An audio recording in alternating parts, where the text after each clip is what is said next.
one.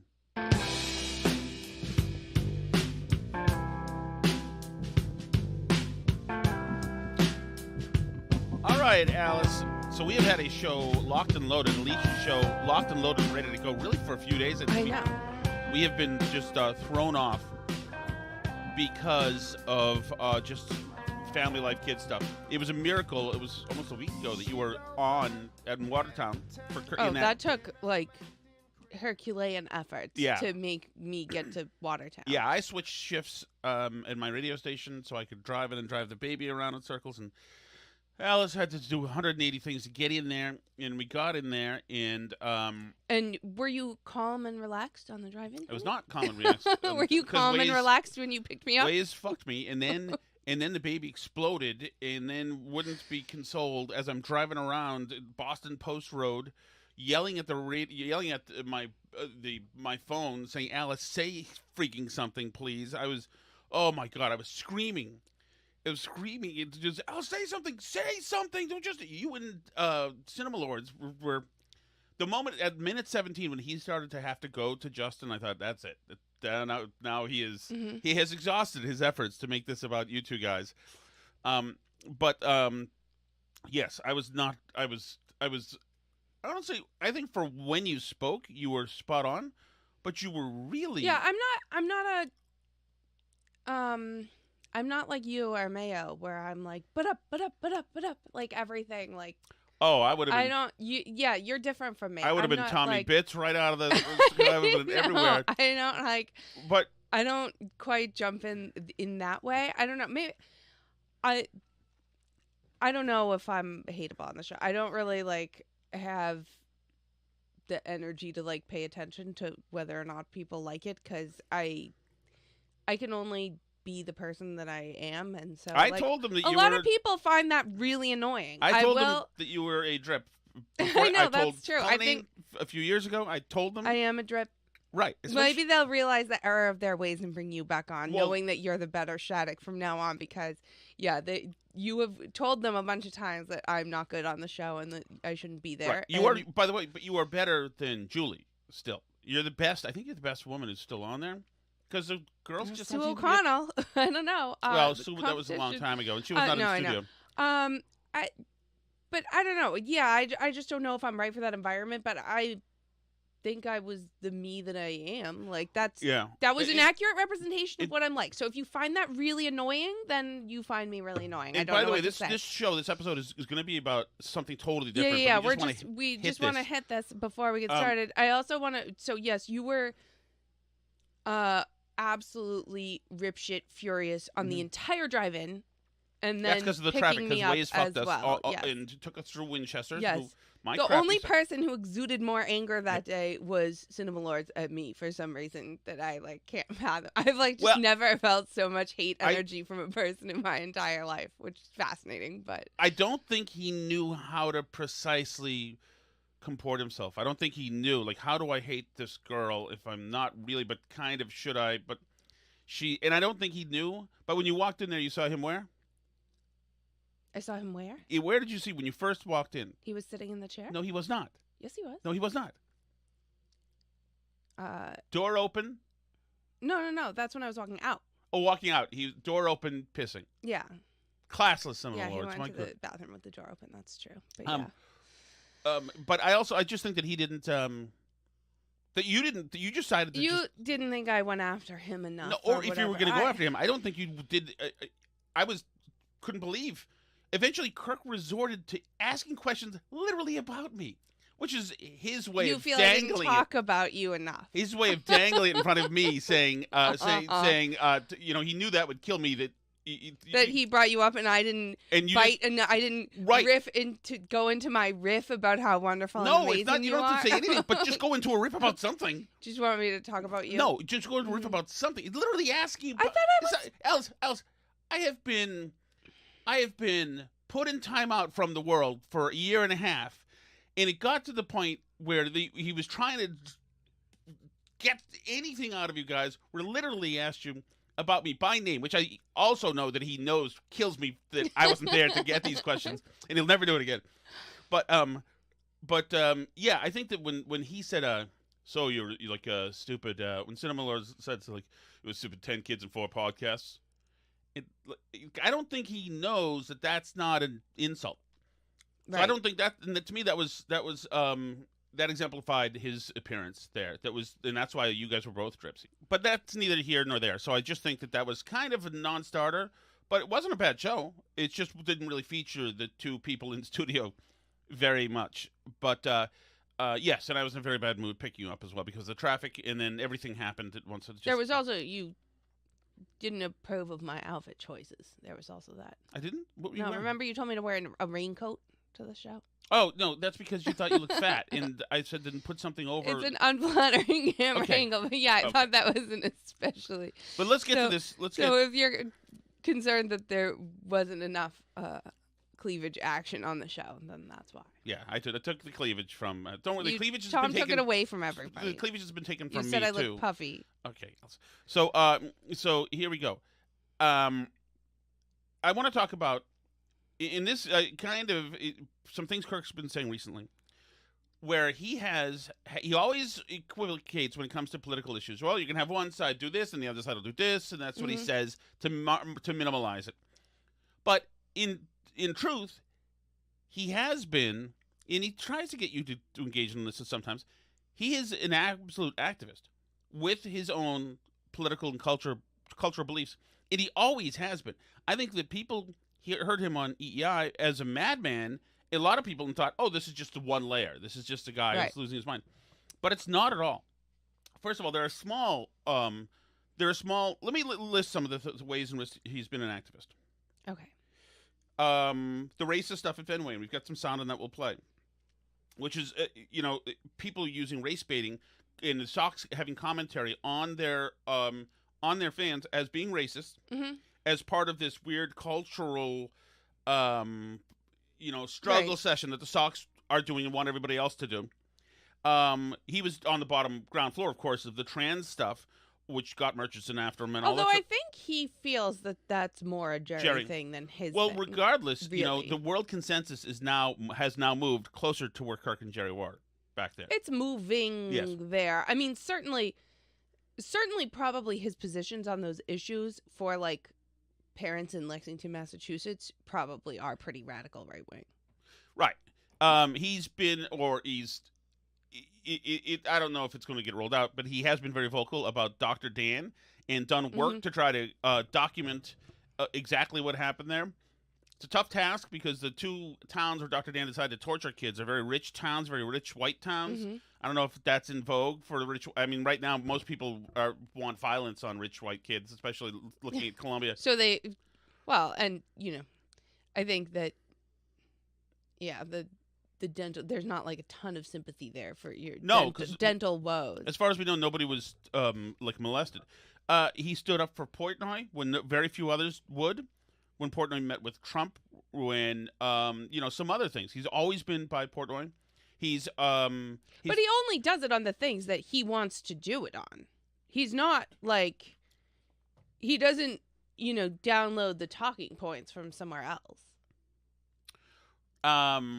It's like he's only picking like the stuff he cares about, which is why he does the like both sides blah blah blah. Right, but not on that like for defending Portnoy during the Black Lives Matter stuff and defending him on the Trump stuff. That was about respect for the CEO who, in dealing with a bunch of people who were ingrates, who owed this guy a lot, and so it was an honorable thing for him to stand up to him. He was on the ground floor of the Verdugo stuff, Red Sox Verdugo stuff. Verdugo, of course, was involved in an underage girl, allegedly, an underage girl being put on Instagram or something, social media, and being assaulted by a couple of people. This was years ago. And he has done a lot of stuff in protection of women, including in not only, people don't know this enough, including the whole Erin Andrews thing, was though he called her a bitch, it was much more about that. And we'll start small. He has been unabashedly for making his show that he's been on in WEI show real. in delivering that over to listeners as a credo. It's got to be real, and no matter how uncomfortable it is and how much it hurts or how embarrassing, you have to deliver a real show, and anything else is horse shit. And that's why people love him, because he was willing to sacrifice himself up there. So let's start with this. This is Kirk. This is the last show together with Mutt and Callahan, and Kirk stops in the studio for the last time, and he's not pleased with the product. How's the show been the last couple? I never said lousy. I never. We can't talk about you. We've talked about everything else. Yeah, but I'm all that matters. Okay, not. What else have you talked about? We can't talk about it. What? The World Series? What have you talked about? The World Series. We had a good discussion. What have you talked about? The World Series. Good discussion. You said you've talked about everything else. Have you talked about free agency yet? No, I'm serious. You said that. What else? Everything else there was to talk like about. What? The election. You keep calling the show lousy. I'm talking to him. Like what? We had good talk. You've told me the show's been lousy.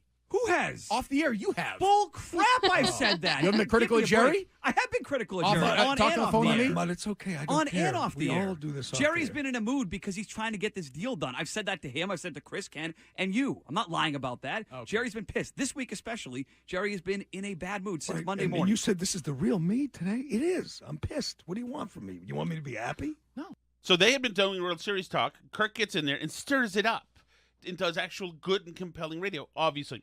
Kirk was not afraid to take on Jerry, who is kind of an intimidating guy. Or I've always thought he was, at least back then. You know, and he and John Dennis were like, you know, King 1 and King 2 down there. But this is a couple of years earlier, Kirk going after Jerry for being a pussy. These are Kirk's words, not mine. I love Jerry. I'm comfortable with doing this. See, we can do things on there. You can ask me about personalities, and I'll asked you about the luxury when the light box. Is off. You are the toughest guy in town. Red light on, and there's the fear. Scared, I'm scared Callahan. You're scared to death. The proof. We hear you all the time. Of you? Oh, this guy, sales guy, manager comes in, and then they come in. Hey, what's going on? How you doing? Hey, remember the time you caught that pass? Hey, Dale, great job on Nessie. I do that with Foriel. It's unbelievable. It's a great riff, and he's and I don't know Jerry. I didn't know how Jerry treated people when they walked in. But it's a great point that he gives a shit about what goes on air. Kirk gives a shit. And it's that realness, that white-hot realness that made the show a legendary show. This is Kirk going after... Tom Brady was butting around with Floyd Mayweather. Floyd Mayweather, who I think, not even allegedly, but has smacked some women around. So they have Stephen A. Smith on, loudmouth Stephen A. Smith, who's kind of an alpha, too. If you ever saw him walking around the Super Bowl a couple of times, and he's got a phalanx of dudes, and he's a big alpha. Kirk decides to go right after him for daring to have an association with Floyd Mayweather. He's done some stuff with him, some segments. And so Kirk decides to provoke him, who's kind of a big guest. I know that ESPN isn't huge in Boston, but it just shows that no one's safe. Watching you sit down and sort of slap and tickle it with Floyd Mayweather, for me, knowing you and knowing the stuff, it's an issue. I mean, this is a guy with a really serious history of beating women, and it seems like you're endorsing it. And you're okay with that. When That's I see not fair. Hold on. When I see you going into his cars and joking around with him on ESPN, do you ever ask him about it on the air? Yes, I have. Okay, go ahead. That's why I resent that question. Go ahead. Okay. I interviewed him when he first got out of prison. Okay. I interviewed him when he first got out of prison. I threw one accusation after another in his face. He categorically denied it. As you well know, when you're interviewing people about legal issues, all of a sudden their lawyers are around and everything else. There's certain things they cannot touch on. There's certain things that they refuse to touch on. And this is Stephen A. thinking he's putting this fire out. But he's not putting the fire out. Right. In terms of the specifics, what are you supposed to do? Continue to berate over him year after year after year? Well, I would say, but I would say when I saw the thing a year or two ago before the Pacquiao fight, when you're going around his house, and I see the thing today. Well, well, hold on, you talk. It strikes to me is it seems like this is a guy you really like. I'll ask you this: do you think he was guilty of these things? Do you think he beats women or has beaten women in the past? I personally told him to his face that I thought he was guilty about what he said he was innocent of. He said. So how can you stomach talking to this creep then? And you're lecturing Tom Brady on concussions? Listen, that is unfair. You asked me to come on this show and be a guest on your show, and then you're going to ask me how can I stomach doing my job? The fact of the matter is, doing your job is going in his cars and talking about his clothes. My man, this is a waste of my time. That's not easy to do. Stephen A. Smith is a tough dog, but that was good. He wouldn't let it go. And once again, it's activism. It's protecting women. It's about, sucking up to these brutes when they are monsters. And why would people do this? And it's not going to let it. He didn't have to talk about that. Well, yeah, and I think that's the thing. I think that's part of why sports media is or was and probably still is in some ways, in the legacy sports media, so ripe for interruption by, disruptor people a Kirk Minihane, is because the relationships between sports media and the sports teams and players are so interwoven deeply. Ball washing. Yeah, exactly. It's really, really, it's not really reporter media in the sense that the Boston Herald has been Beacon Hill watchdog and they go after record.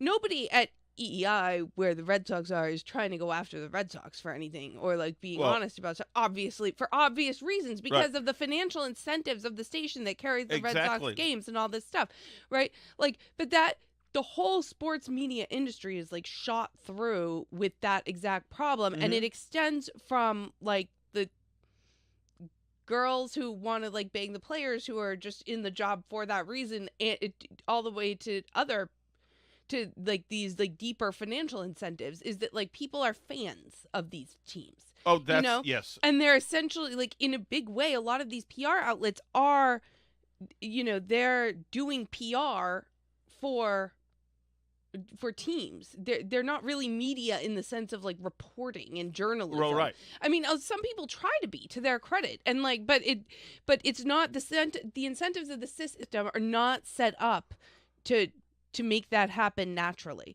So when somebody comes along who just doesn't care about any of that, it breaks things. Well, absolutely. And you would have the PD probably just wanted him to do a ball washing session with Stephen A.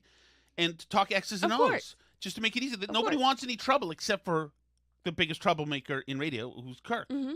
It's this is Kirk on during Black Lives Matter, the Bubba Wallace hoax. Together sort of story that doesn't quite add up. The first time I heard it, I thought, geez, that's maybe he's telling the truth. I didn't think it was as egregious as, say, Torrey Hunter or Adam Jones or Smollett, if you're looking for hate crimes, or Charles Stewart or any of those. But it just seemed to strain any reality that somebody would mastermind their way in.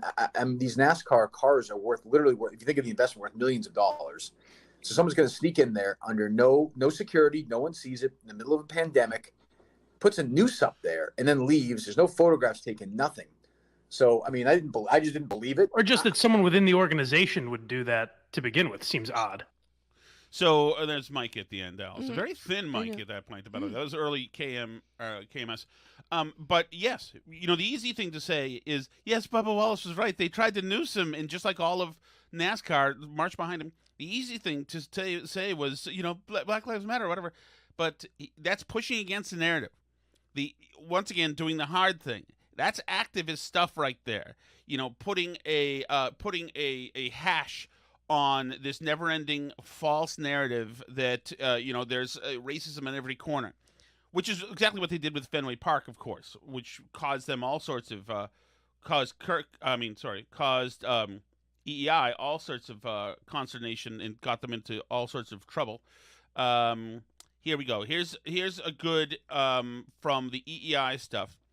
Here's a good chunk of what they were talking about in a recap of the time by Kirk. Brittany De La Cretaz wrote a story that came out July 20th. Boston, we have a problem. And they said that the WEEI is racist. They said that the Red Sox going to business with us is a mistake. They talked to the Red Sox. The Red Sox were agreed with her. Somebody named Zeneb Curran, who's the senior director of communications, agreed. She said, a lot of times they feel the same way about the things that we say. So the Red Sox have decided to go into business with somebody like Brittany De La Cretaz, who Turtle Boy went through chapter and verse with the disgrace she is as a journalist. She's a race baiter. She's a race hustler. She hates white people, by the way. I'm just going by her tweets and what she says. She thinks white people, which, by the way, I hate to say it, by and large, is the major fan base for the Red Sox economically as well. White people suck is basically her take on it. And the Red Sox are fine giving her a quote and disparaging us and saying that we're racist with no proof, by the way, no proof. So when that happens, we want a comment from Zaneb Karim, who's happy to comment to her. Zaneb Karim, nowhere to be found, right? Decline the request. Decline comment. Kevin Gregg? Did not want to come. Colin Birch, decline comment. It seems like a Sam Kennedy moment. Sam Kennedy does not want to talk, correct? No. Tom Werner does not want to talk. John Henry does not want to talk. Actually, this seems like a John Henry moment. Maybe a Linda Pizzuti moment. No, John I Henry. think that's Rob Bradford in there, who must be uncomfortable by this conversation because he's a big Ortiz guy. Doesn't come on this station. No. This station pays John Henry a lot of money. He goes across the street. Yes, That's for an what he hour and a does. half. For an hour and a half, because loyalty means nothing to John Henry. It means nothing to him, zero. They have been hijacked from an ideological perspective. They decided to go into business with this side. They have turned their back on their fans. They have said to their fans, you are racist. By and large, we don't believe you. If you say you doubt the Adam Jones story, if you just show the capacity of doubt, you're a racist. They're fine. He's absolutely right. Obviously, if somebody yelled or sang the N-word Fenway Park, people are going to know it. People are going to have recordings of it. Nope. No. But it's the narrative is, and this is why he's an activist, pushing against the narrative where everybody else said, just comply. We're changing the name of Yawkey Way. Just comply.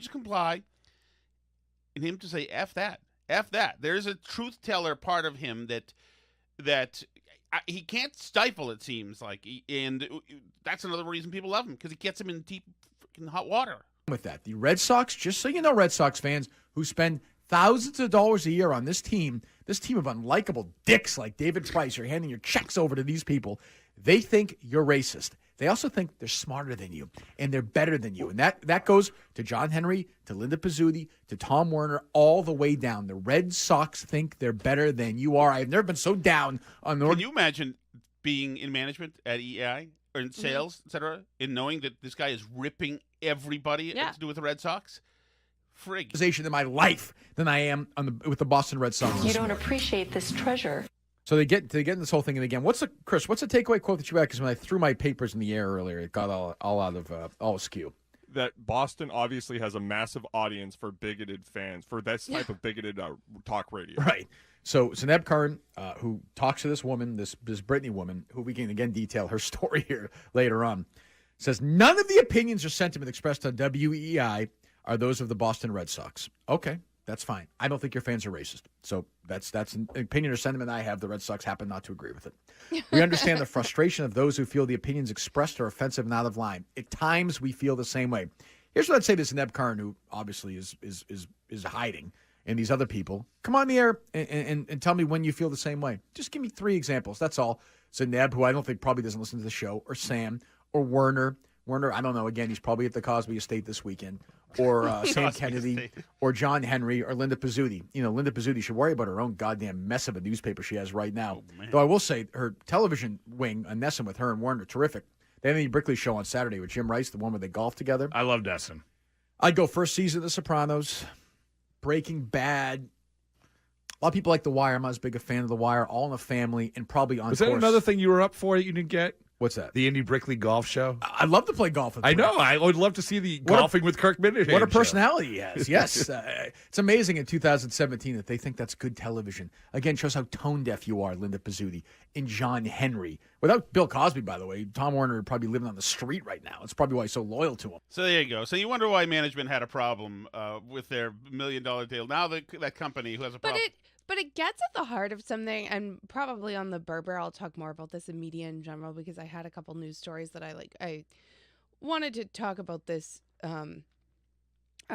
sort of attitude in like media in general, and you see this in legacy media, is they all make short-term thinking decisions. Oh, totally. It's never about building a long-term brand that's making a good product that people trust, right? It's all literally just like squeeze short-term money out of it, and like, you know, being in bed with the Red Sox. Gotta have this campaign work for Q3. Yeah. Nobody rocked the boat. They're about to sign the check. You know, we're gonna fleece somebody. Everybody. But they don't remember that the actual like product, when you are in the radio business, is supposed to be radio shows that people enjoy listening to. Like, there's always a disconnect in things like radio, because the thing that you're selling, which is ads to advertisers, is not the same as the product that you're consuming and the people that consume the product. So exactly, like it's the art of the business versus the business of the art. Right. You and I have talked about this before. Like, if it were up to the sales department, they would just have the whole radio station be ads around the clock. Like, absolutely. I know we're running out of time, so I want to get in. I know, but I want to bring it up because it's like it's that mental disconnect though that fuels something like this happening, where you have like the most talented person at a station, you kick them out because you're scared of these short-term like financial incentives. Yes. No, absolutely it is. This is Kirk. This is KMS actually with Nick Francona, Terry Francona's son, who was actually part of another team when this guy, the Red Sox prospect, who became a Red Sox player, Verdugo, was involved in a scandal where an underage girl was allegedly roughed up. Snapchatting and filming two older women, beating the hell out of some teenager who's drunk. That is pretty reprehensible behavior. I mean, Jesus. Oh, of course, and by the way, illegal behavior. I mean, for sure. I think we need to.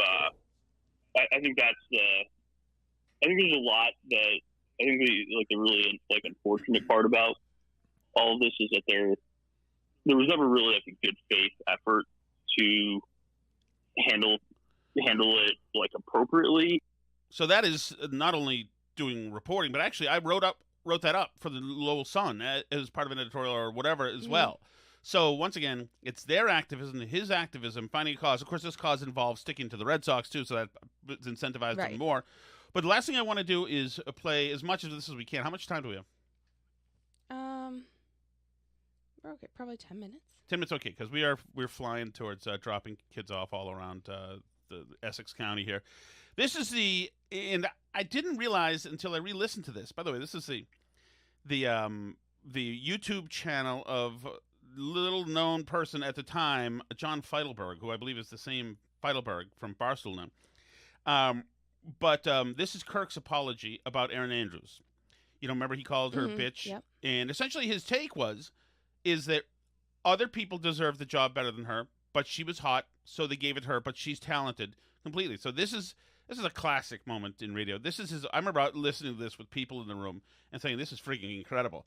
He's absolutely going to be out of a job. This is back when I thought we could, after they fired him for this, that we could probably get him for the Herald, but we couldn't. All the PC people out there. Ken Rosenthal wasn't paying attention. Ken Rosenthal. Oh, yeah, right, yeah. Keith Law. You crossed, the PC crowd. Well, here's what I'll say. I used a word to reference Erin Andrews that I shouldn't have used to reference Erin Andrews. I will completely cop to that. I said it. I admit it. That was a mistake. Anybody making you cop to this? No. I shouldn't have used it. You feel this in your heart of hearts? I just feel like it was the wrong time to use that specific word to describe her. I will say this. I think she stinks at her job. Yep. I don't think she's very smart. I don't think she comes across as very smart. I think Fox only hired her because she's good looking.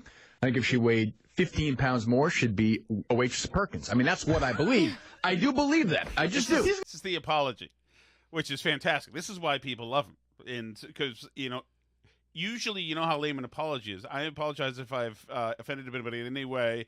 I'm going to redouble my efforts to try to learn and center this person, etc. Negative. Let me get two front pages. No, I don't. No one mentioned this, but for 3 days, I think we were all on the same page. We talked about the raw deal that Pam Oliver got.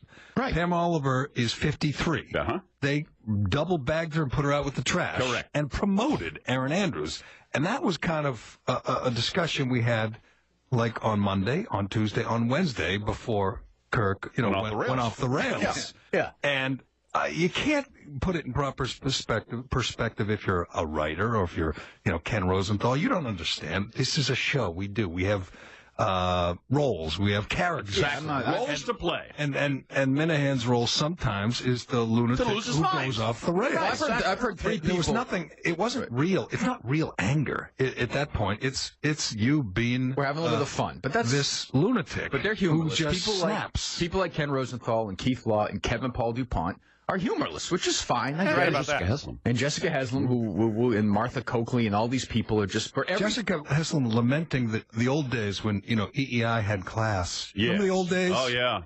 What you did was nothing in the old days of EEI. That stuff happened, daily. As we know, we don't have, we don't have nearly the the freedom anymore. True. I laughed out loud at that. Said, "Oh, the old DEI. The old DEI? You mean the old Big Show? The old Dale and Eddie? The old Dennis and Callahan? The time that you had the stripper light herself on fire? I was not even in the country. Those days? Yeah, that was. Oh, those good old days. Yeah. When, the place had class. Now, I think there were people, I would guess there were some women probably who were legitimately offended by the word. I guess that's fine. For every person who was offended, I think there were nationally 5,000 were pretending to be offended. Yes. I mean, I just, it's what I think. Maybe I'm wrong, and I think that sort of got a national thing, the local versus national. No, you're right. If you used another word. Yeah, it was a dumb word. If you used another word, nothing comes of it. Nothing. I mean, in fact, maybe there is some attention to the fact that Erin Andrews is in over her head. Yes. Pam Oliver got Here we go. screwed. So if you said gutless reporter, right, I should have. thing would be Like I okay, said, right? I got no problem saying I screwed up using that word. Everything else, I'm okay with, including I think some people think that I wish Erin Andrews would really die because I said drop dead, which is something I use conversationally. You tell me that all the time. That's how you know people are posing when they think drop dead means you mean it literally. Right. That to me is that I'm all on board with that. The word I use is a bad word. I'm a dummy for using it. It was in the wrong context. Totally fine. I'm with you on that. The drop dead thing I think is a joke. I can't get behind it. I won't apologize for it because I wasn't being serious about it. Anybody who thinks I'm being serious about it. That's why I say Kirk Minihane 100% activist.